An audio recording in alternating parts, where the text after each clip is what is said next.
मैं हूं अरमान आसिफ और आप देख रहे हैं Arman Asif official. Sudan civil war.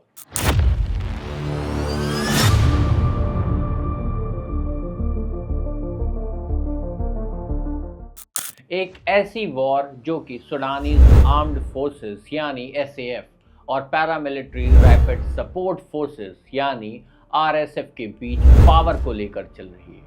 और ये सिविल वॉर कोई अभी शुरू नहीं हुई है, ये वॉर 2023 से चल रही है और ये वर्ल्ड की वर्स्ट ह्यूमैनिटेरियन क्राइसिस है और ये कंट्री कोलैप्स करने के कगार पर धीरे धीरे कर कर पहुंचती जा रही है। सूडान जो 1956 में ब्रिटेन और इजिप्ट से आज़ाद हुआ था, इसके बाद से देश में कई बार तख्ता पलट भी हुई। और आपको बता दें कि सूडान में जॉइंट रूल हुआ करता था, मतलब ब्रिटेन और इजिप्ट एक साथ रूल करते थे। सूडान में चल रहे सिविल वॉर के दो मेन शख्स हैं। जनरल अब्दुल फतेह बुरहान, ये लीडर हैं सूडानीज आर्म्ड फोर्सेस के यानी एसएएफ के, और जनरल मोहम्मद हमदान दगालो, ये लीडर हैं रैपिड सपोर्ट फोर्सेस यानी आरएसएफ के। आपको बता दें कि जो एसएएफ है यानी सूडानीज आर्म्ड फोर्सेस, ये सूडान की खुद की आर्मी थी, और जो पैरामिलिट्री रैपिड सपोर्ट फोर्सेस यानी आरएसएफ थी, उसको बाद में बनाया गया था 2013 में। मतलब ये सूडान की आर्मी हमेशा से नहीं हुआ करती थी। 2019 में एक और तख्ता पलट होता है। 2019 में बहुत बड़ा एक प्रो डेमोक्रेसी प्रोटेस्ट होता है, जिसमें एसएएफ और आरएसएफ एक साथ होकर 3 दशक से रूल कर रहे राष्ट्रपति ओमर अल बशीर को, उस प्रोटेस्ट को एक एंगल बनाते हुए सत्ता से हटा देती है। अब क्योंकि ये प्रो डेमोक्रेसी प्रोटेस्ट था, तो पब्लिक वहाँ की पब्लिक थी, वो मिलिट्री रूल नहीं चाहती थी। पब्लिक वहाँ की चाहती थी कि कोई ऐसी गवर्नमेंट फॉर्म हो जो देश को आगे ले जाए और डेमोक्रेसी लाए। फिर एक गवर्नमेंट फॉर्म होती है इस आइडिया के साथ कि सूडान को एक डेमोक्रेसी की तरफ ले जाएंगे। मगर कुछ वक्त ही बीतता है और 2021 में एसएएफ लीडर अल बुरहान तख्ता पलट करके खुद पावर अपने कंट्रोल में ले लेते हैं। अब देखिए, यहीं से आरएसएफ और एसएएफ के लीडर्स के बीच एक दरार पड़नी शुरू होती है, और कहते हैं ना कि एक म्यान में दो तलवारें नहीं रह सकती। एसएएफ और आरएसएफ के बीच तभी से कंट्री पर कंट्रोल पाने का जो सिलसिला था वो शुरू हो गया था, और अब लगभग 3 साल से ये सिविल वॉर लगातार चल रही है। पावर पाने का नशा ऐसा है कि अब तक 1.5 लाख, जी हाँ 1.5 लाख लोगों की डेथ हो चुकी है, और ये सिलसिला अभी भी रुकने का नाम नहीं ले रहा। और अब बात अल फशर की, जो कि दारफुर का एक शहर है, जहाँ की दीवारें अब गोलियों के निशानों से भरी पड़ी हैं। अल फशर की गलियों से अब चीखें सुनाई देती।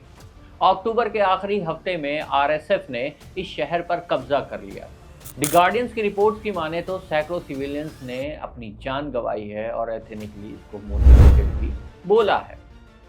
आरएसएफ पे आरोप लगाते हुए लिखा कि हर किसी को ये मार रहे हैं, रैंसम के लिए लोगों को बंधक बना ले रहे हैं, और जो नॉन अरब्स हैं वहाँ पर उनको मार दिया जा रहा है।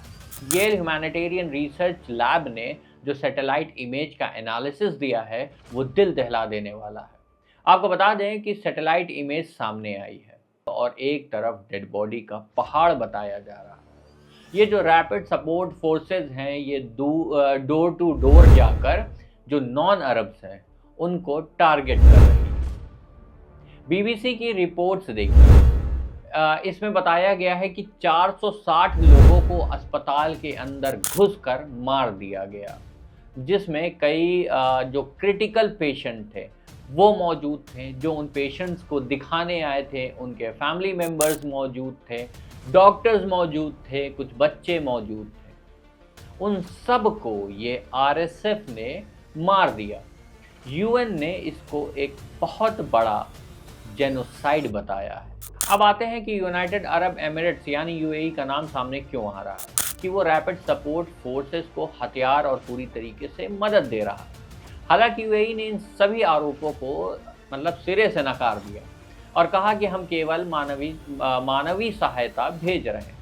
अब देखिए 3 सबसे बड़ी बातें जो इसमें निकल के आ रही हैं कि यूएई आरएसएफ की मदद क्यों कर रहा है। पहला, गोल्ड, क्योंकि सूडान में गोल्ड बहुत पाया जाता है और अगर आरएसएफ का कब्ज़ा हो जाएगा सूडान पर तो बहुत ही आसानी से गोल्ड, जो वहाँ पे गोल्ड पाया जाता है, वो दुबई ले जाया जा सकेगा।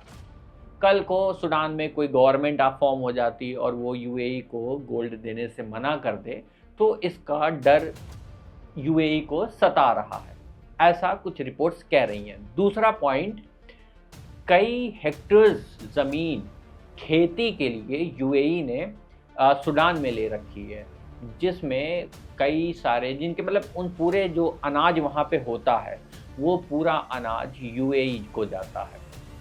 और जो तीसरा पॉइंट आ रहा है सामने, जो क्योंकि सूडान की जो बाउंड्री है वो रेड सी के साथ लगती है और रेड सी पे जो पोर्ट है, वहाँ पे अगर पोर्ट बनाया जाए और वहाँ पे बिज़नेस किया जाए तो उससे बहुत फ़ायदा होगा। तो ये 3 बातें सामने आ रही हैं कि इन मतलब जो सारी रिपोर्ट्स और अमूमन जो चर्चा हो रही है, वो इन्हीं 3 मुद्दों को लेकर हो रही है। अब आप ही लोग तय कीजिए कि क्या इसमें वाक़ई में यूएई का हाथ है या सिर्फ़ यूएई का नाम लेकर बातें बनाई जा रही हैं।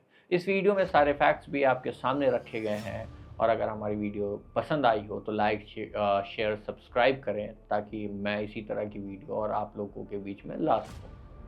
इस वीडियो में इतना ही। Signing off from Arman Asif official.